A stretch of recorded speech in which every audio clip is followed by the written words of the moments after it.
Welcome to Perpetue Robert Naturopath. Welcome, welcome. How you guys doing? How was your weekend? So we're gonna continue with our series about the gut. So this month, the whole month of November, it's talking about the gut. So in the previous videos, we talked about what is the gut microbiome, how it is important, how to have a gut microbiome friendly. And in today we're gonna talk about the subject that is really a little bit touchy because not everybody is agree, and I know a lot of people will not be happy with me talking about it, but nevertheless it's true, and there's a lot of research that is done about it also. And what we're gonna talk today, so it's about the gut and the meat, right? How eating meat affecting our gut microbiome. If you're hearing me properly, please let me know. Put a comment. I'm there. It's a free coaching. You can ask me questions. That will be a pleasure for me to answer you. And remember, every time you ask question, not only it's pleasing me, it's answering your question, but also there's other people that really want to know the same question that you have. They probably asking themselves also. Okay, so we're gonna first talk about, if you're new to that video, what is a microbiome? Microbiome, it's our gut bacteria. Okay, so we have trillions of bacteria, viruses, yeast in our body. Okay, the only problem when they are overgrown, they give us problem, and there is some pathogenic also, but not all microbes are our enemy. Actually, we have more friend than enemy. So we talked about that in the last videos, and where sometimes you feel like everything have to be squeaky clean, and you're using some household products that are killing our bacteria, which is really important for our body. So in today's video, we're gonna talk about mostly fat. Okay, the protein and fat centered diet promote disease. Okay, I know a lot of people they are really thinking of protein, we need our protein. Oh no, there is no meat, where I'm gonna get my protein? Okay, so but we're gonna talk about how that how can I say that, so centered as your protein, which is meat. Mostly people think of meat as the only source of protein, and there is other things in this world that have more protein than meat. I'm not trying to influence anyone of quitting their meat or quitting their fish or quitting their animals consumption. That is personal, but nevertheless, I'll give you some research that all how can I say that, research that have promoted, help us see that it does, having a high centered diet, which is mainly meat, affect our gut microbiome. Okay, so you have to keep in mind that the microbiome, with the power of the microbiome to change our biological destiny in mind. So that's one thing. Some people think, oh well, I'm like that, it's because of my gene. I'm like this, that big, is because my mom or my dad. No.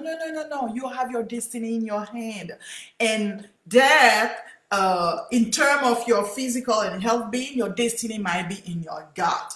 So the last video I talked about how when you have certain kind of bacteria affect your brain, affect your mind, affect your thinking pattern. Okay, so in the past centuries, they find that a lot of research has established a link between protein and fat-centered diet and chronic disease.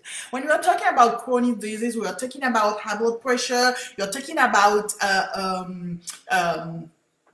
high cholesterol, we're talking about your blood sugar level, we're talking about a lot of autoimmune disease, more and more people having fibromyalgia, more and more people are suffering from inflammatory disease, and we're gonna see so what the link between a protein and fat centered diet and chronic disease. So even though plants are the original source of all fat and protein, when you talk about protein or fat-centered diet, these are code words for a diet high in animal food, meat, egg, and dairy. And we know that a lot in the Western country or a lot of industrial country, they use a lot of like those things, meat, eggs, and dairy. So we find in the Western country, like for example, US and Canada, they are both high in fat and protein. And those excess fat and protein are mostly animal food. So, protein and fat, they find the research, they are correlated with chronic disease. So, and they have a really, really high impact on our microbiome. Okay, so, and there was an article, they made some research and find that people that are high consuming beef, pork, and lamb, the gut microbiota, they use what they call the L-carnitine in this food to produce something called TMA, which is metabolized into a chemical. So, and that chemical help to accelerate arteriosclerosis. Okay, that means plaque. That means basically like a arteriosclerosis. When it's like when your arteries become really, really, really, really thick because there was a lot of fat in the arteries, and they find high consumption of beef, pork, and lamb do produce those problems. Okay, so and they find that people that are omnivorous, that means that eat meat and plant-based, they have more of the what's called TMAO.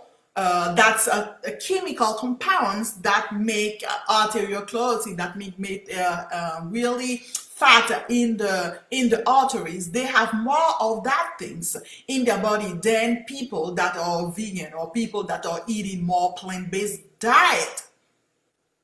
Okay, so the conclusion of these researchers is that intestinal microbiota, right, which is all the bacteria that is our gut, it's related with the well-established link between red meat consumption and CVD, which is cardiovascular risk. This is just an illustration, okay? So, and they talk about carnitine, choline, cancer, and cholesterol. So they have a connection with that chemical, and that chemical is mostly produced by mostly produced by those kind of meat that we said, which is pork, meat, and lamb. Those are really red meat. And they also find people that are still consuming a lot of other kind of fish also produce them. Probably they produce it in less quantity, but they still produce it. But when we look at all different kind of people that have different kind of researchers, they all agree with one thing, okay? So our ancestors were eating more plant-centered diet. So even though they were eating kind of meat food, but their diet were really, really concentrated, centered with high fiber, good quality fiber food, and that's why they had more problem. They have a less unhealthy microbiome than today. And they also find the native population, we're talking about American Indian, they also, even though they eat animals, they don't eat it that much. They have a lot of plants where they are eating. So their diet were really rich. So then the Western people, Western diet that we have, now, and they call it SAD, standard American diet, where eat eggs and dairy are consuming in a regular basis. Okay,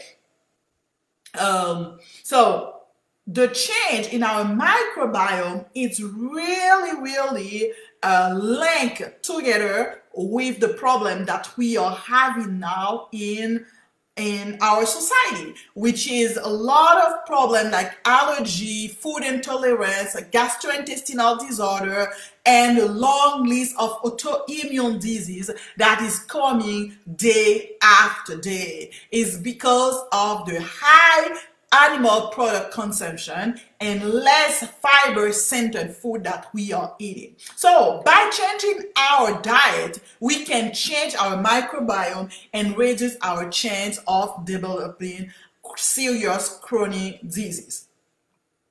So it's a warning sign for us. It's a warning sign for us. So that's a meat-centered diet impact the gut in a way that is detrimental to our life. That means it's destroying our health. The recommendation is like having a diet that is micro-friendly, that is centered our diet to a fiber-rich plant and limit the amount of meat we consume. So that's why I really encourage people, whether you get plant-based, 100%, especially if you have a chronic disease or a chronic illness, or for a while, and you're gonna see the difference, or literally diminish the amount of animal product that you have, which is to 10%. That it's really better. That's gonna help you. Okay, so, and you do not have, some people think, oh my goodness, it costs so much to get a plant-based diet. But the thing is, like, it costs more being sick. It costs more to have an autoimmune disease. So your health is your wealth, right? Your destiny is in your hand. So the good Lord had provided those good plants for us to eat, and wholesome plant is the best way to go. So and they don't tell us that, right? Because it doesn't bring enough money. It doesn't bring enough money. It's too cheap to change your health to a better thing. So feed your microbiome with good fiber, and you're gonna see your health gonna be different. So if you have any question, so please let me know, and please share the video. So your gut is your health. And by the way, we are coming to I really have a big things coming from you. For you, we're preparing a Master Health Club, Master Health Club by January 2021. So I just let you know, okay? So bye and have a great week. So if you have any question, let me know. And you can get me at perpetue.robert@gmail.com. And I'm on Facebook, Perpetue Robert Naturopath.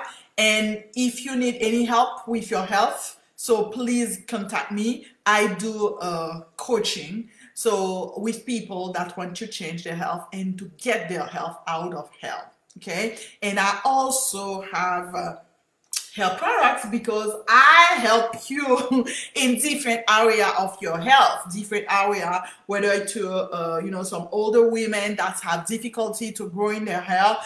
I do get have consultation and plain treatment to help you to grow your health, your hair, and your health in different area. Okay, bye. That was Perpetue Robert Naturopath.